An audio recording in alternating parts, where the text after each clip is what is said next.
Hi guys, today we're gonna adopt Unreal Engine 5 for Houdini VFX artists.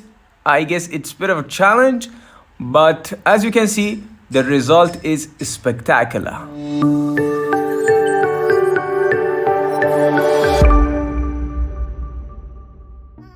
Hi again, my name is Dyson. Let's do it. I have this scene in my previous tutorial. You can see it here. As you can see, we have this simulation and it's pretty heavy simulation, as you can see. Okay, I already cached it, and let's create split node to split the ground. Okay, I will select the inside and outside fracture pieces here. Okay, as you can see, we have this ground simulation, and let's go here. Okay, we have this roots animation or simulation. Let's create alembic rope and let's name it roots, for instance, and without any modification, let's render that. Okay, let's go to Unreal Engine. Let's create blank and ray trace enable, and let's name our project and let's create one. Okay, we have Unreal Engine 5 here. Let's delete this default actor or object, maybe this ground too. Nice. And let's go to content browser. Let's right click here and let's import our asset. That will be this alembic file. And as you can see, the frame is detected. Let's change that to geometry cache here. Nice. And let's import our velocity vector. Nice. And we have this error. Let's see what the Unreal Engine said. Okay, it said the mesh is not quad and triangle. Okay, let's fix that. But first, let me show you what Unreal Engine meant with this error. Okay, let's create tube, for instance, here, and let me show you here. Let's create end cap. As you can see, this face is not quad face or triangle face. Let's create divide node here to fix that. Okay, Unreal Engine needs this triangle and quad face. Okay, let's create divide node for these roots here. Okay, divide. Nice. And let me enable this option too. Okay, nice. Now let's export that and let me import that again. And as you can see, everything by default, and it's imported, as you can see, and divide node is fixed the problem.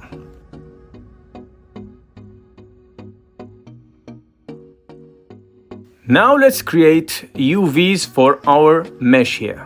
In order to have a material on this mesh, we need to UV unwrap this mesh. As you can see, this mesh is so dense and it's so heavy to unwrap. Okay, we have these messy UVs, as you can see. Okay, we're gonna fix that with UV project here. Okay, let me create UV project. Nice. And as you can see, we have a decent UV. Okay, and yeah, that's cool. Okay, now let's go to the roots here. The roots is honestly is so challenging because the topology change every frame. As you can see, in curve surface we have this UV enabled. Okay, as you can see, the UVs are changing every frame, and that's so headache for me. And honestly, I didn't have a way to unwrap these roots here. Okay, as you can see, this option is not helping me. So instead, let's go to UV quick shade here, and let me show you a picture. For instance, as you can see, this picture is changing and changing, and that's not helping me at all. So instead, I will use UV unwrap here. UV unwrap. Nice. And yeah, we have messy UV, as you can see. Let's change that to 6. Okay, and now let's create UV project here, and that's better, as you can see. Okay, let's initiate that here, and let's go to frame 1, and let's see. Yeah, that's not bad. Now let's see velocity for motion vector, and we're gonna create groups here for the material. So as you can see, this ground is already having the velocity, and that's so good thing. And the groups here is by default. Let's delete the default group, except the inside and outside the group for the fracture pieces. You can see here. Let's create group delete, and we're gonna delete all this group by this asterisk sign here. Okay, as you can see, the groups are gone, and except this inside, let's exclude that with this hat sign or caret sign. And as you can see, and sorry, we need an outside group too. Let me show you here.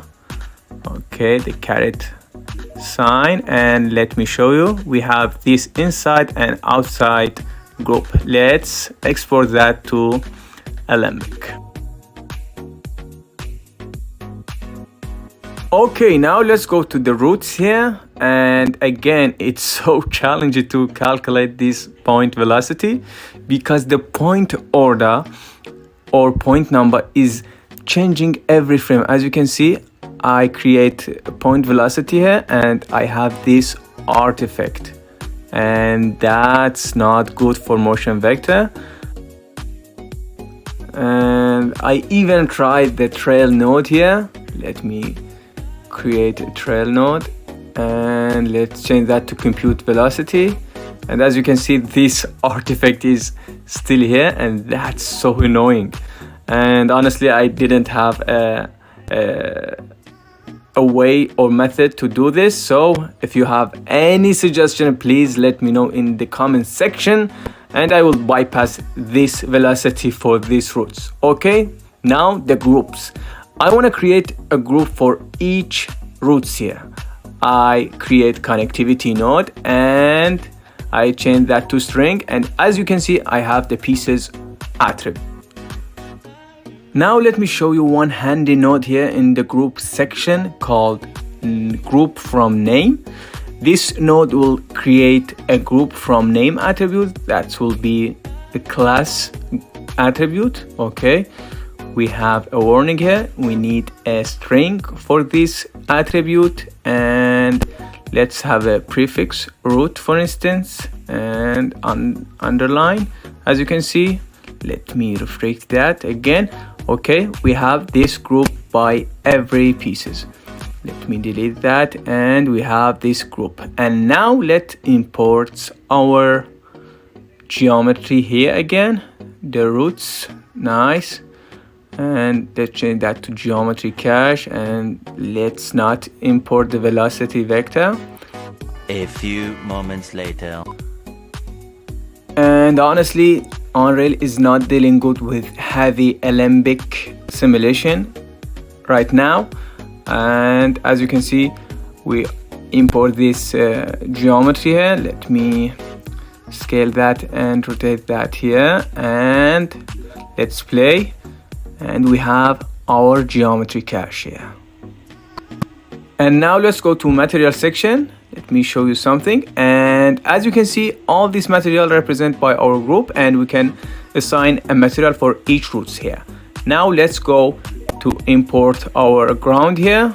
We have 7 gigs of file here, and let's go import our velocity vector. A few moments later. Okay, nearly after 2 or 3 hours, finally we are successfully import this ground simulation here. And let me adjust the transition here. Let's play. And as you can see, finally we have our simulation. Let's show you the FPS. And as I said before, Unreal is not doing great for the large alembic file. And as you can see, we have this group here, the inside and the outside. Let me demonstrate that with assigning a default material here, and let's play. And voila, we are successfully in Unreal. Okay, before we move on, if you enjoyed this video, please hit the like button and subscribe for more content and help us the channel to grow. And big shout out for my Patreon supporter. If you want a project file and behind the scenes stuff, support me on my Patreon. And if you want to support my community, please check my NFT page here. I have an awesome offer. Okay, let's go to the video. Now let's go here and create a level sequencer, and let's save it on the content browser. Okay, my level sequence for instance, and we have this sequence window. Let's drag this earth here and let's add track name geometry cache, and we have this animation, and let's go to cinematic here, and as you can see we have the alembic animation, as you can see. Okay, let's go to the roots here and the same thing. Let me drag this here, and as you can see the roots animation, it's retrieved in the timeline, and that's awesome. Okay, now let's create a material using this quixel bridge here. Make sure you enable the plugin. Okay, let's see. I have this material already downloaded, and let me import it here. Okay, let's try with this earth here. Okay, let me replace it with this one, and it's not bad. Let's change this tiling option here. Okay, maybe 10. That's not bad. Okay, yeah, it's not bad at all. So let me see. Okay, it's good for the start here, and with Control and L holding you can change the light here.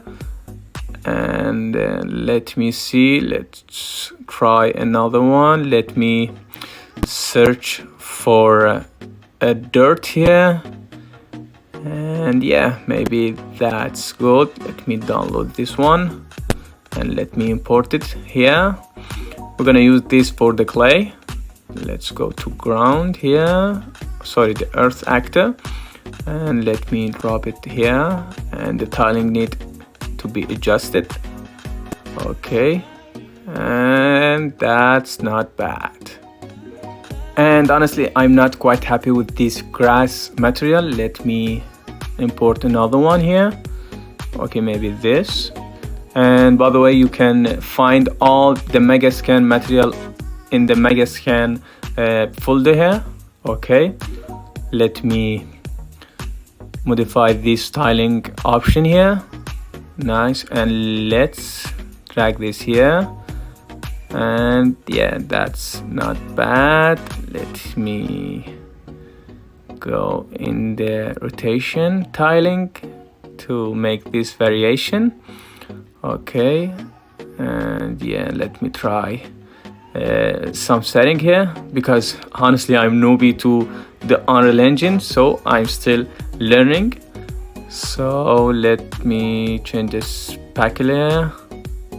Okay, yeah, I want a greenish or a little bit darker grass here. I'm trying to find an option for that, and yeah, we're gonna go with that. Okay, we have this simulation as you can see, so let's proceed.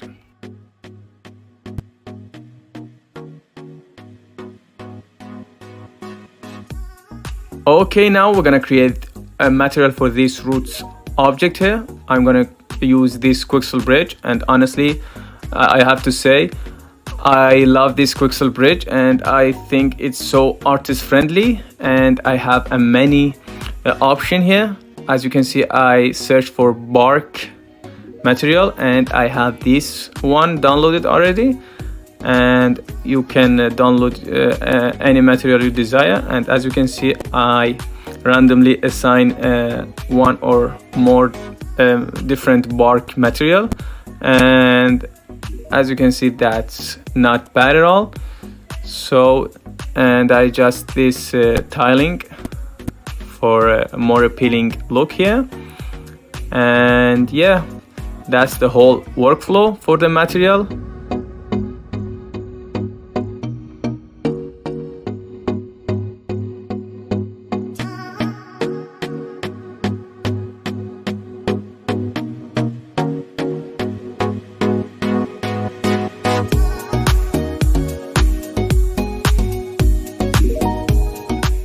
Okay, as far as I know, it's two modes rendering in Unreal Engine. One called lit, using lumen or global illumination ray trace or reflection, and another one called path tracing. As you can see, it's more precise and more quality than lumen, but not quick as lumen, as the Epic's guys said on the documentation. So I'm using this one because I'm not doing environment or large asset or virtual production. So we will go with with path tracing here. Now let's switch to lit, and let's create HDRI backdrop here. Nice, and let's bring it down, and maybe let me adjust these windows here to have more space. And let's go to path tracing. Nice, and let's bring the intensity down here. Nice, and now let's create a camera with a level sequencer here using this button, and let's toggle that with this button. And as you can see, we have this camera. Now let's change the film back setting here. I'm using a more wider lens for the focus purpose and depth of field. Okay, and as you can see, yeah, we will go with here, and let me adjust the position here. And yeah, that's cool for now. Okay, and now let's adjust the focal setting. Let's enable the debug focus plane here, and let's go to lit. And as you can see, this plane is purple. Let me adjust the focal target here. Nice, and let's go to path tracing again. Okay, we will go with that, and we're gonna tweak the focal setting later on.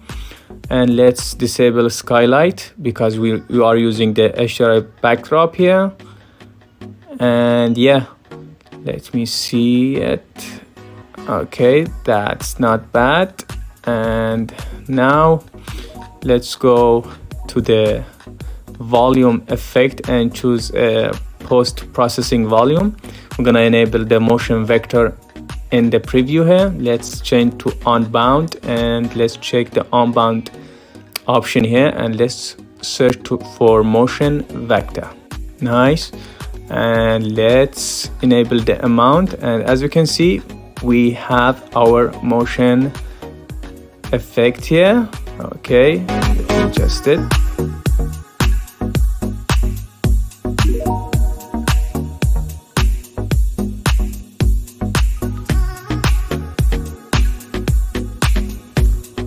Okay, now we're gonna enhance the focus by using the pull of light technique. This technique used by the famous painter in the Renaissance age. As you can see, this technique helped the focus on the subject. So for that, let's create a cube here. First, let me go to lits to have a more FPS here. Let's go to create a cube, and let me adjust this one a little quick.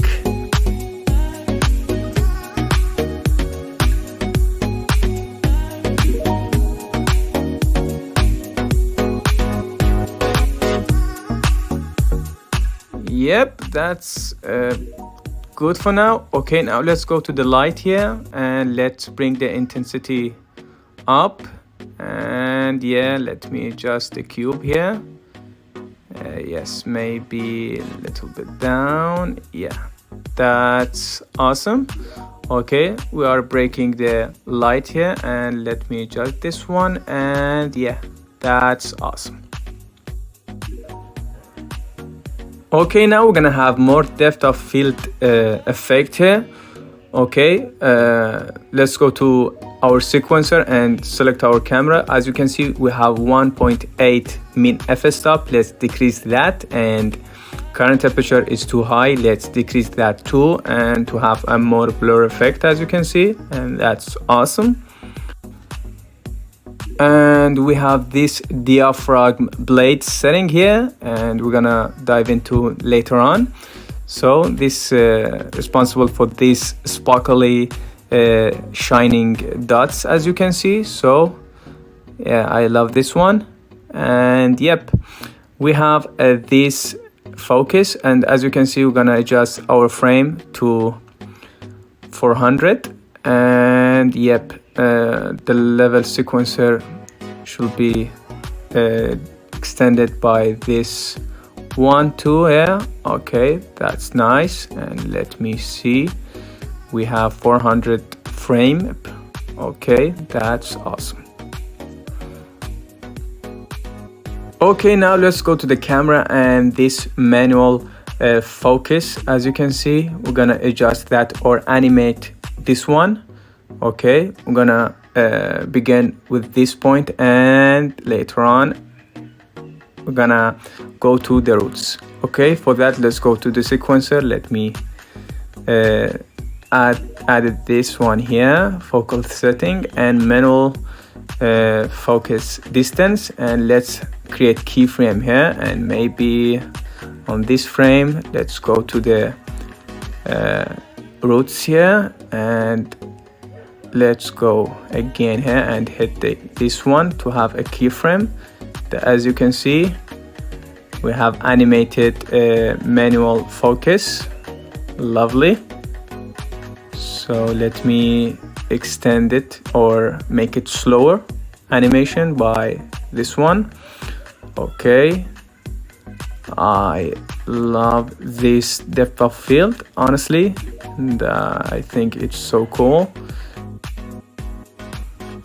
Okay, now let's go to post-processing volume, and let's go to vignette here to have a little bit fake vignette to help the scene. Okay, as you can see, it's subtle, but we need this vignette, and yep, I love it. Okay, let's see what is the diaphragm blade in camera setting.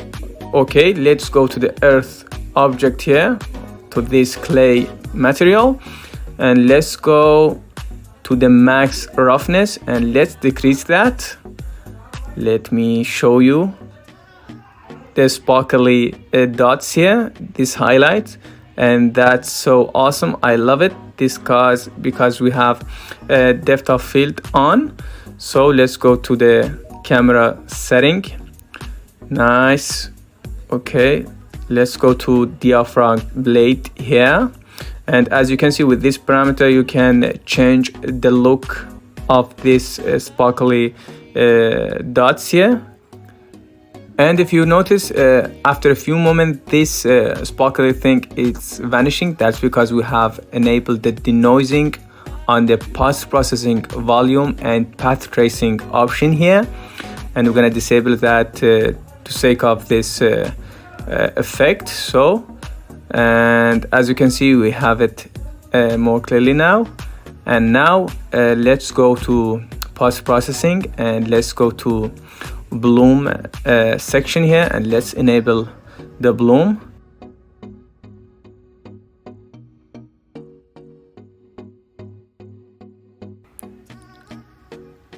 Okay, I guess that's cool for now. And as you can see, we have this sparkly thing caused by diaphragm blade. I love it. And later on we're gonna enable the denoising option here, and this effect will be less to see.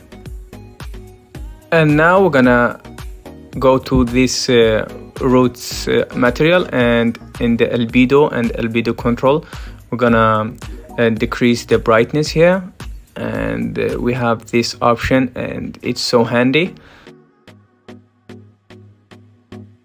Okay, now as you can see, we have this harsh shadow. That's because in the light source we need to decrease the source angle, and that's more soft, as you can see. Yeah, I love it. Okay, let's go to setting and plug in, and let's search for passes to enable this render passes for render queue. Let's restart the engine and let's wait. Awesome. Now let's go to the sequencer and hit this icon here, and let's go to unsafe config and let's delete those two. Let's have anti-aliasing here and EXR sequence and path tracer. In the documentation, Epics recommend to disable this multi-sample effect to have clean object ID, but we're gonna leave it off because I have a depth of field and motion blur in Unreal Engine, and we need one thing, and that's called object ID. I love this one. That's will have passes for the object. Okay, now let's go to anti-aliasing here and let's crank this up by 32 and 32, and let's override anti-aliasing here. Okay, that will get rid of this warning effect, warning message, and let's save our config here. Okay, and now let's render.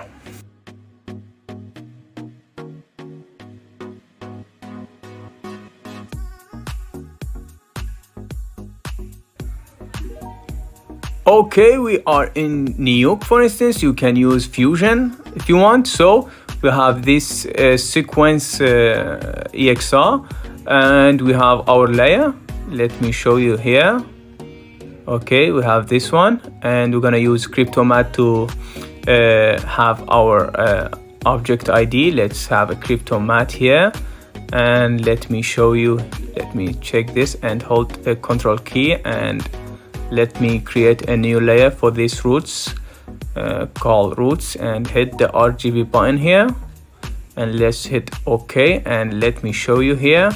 We have a new layer called roots containing our roots mask, and we're gonna create another one, for instance, and let me select our ground, and let's create earth or ground layer here. And as you can see, our cryptomatte, it's work great. And let me disable this preview and this one, and if I, for instance, have a grid, or no, maybe a color correction node here, I can select our mask here, for instance this one, the roots, and as you can see, the earth too, and all this setting, it's applied to this mask. And that's the result, as you can see. Okay, we are warming up with Unreal Engine, and until the next video, peace out.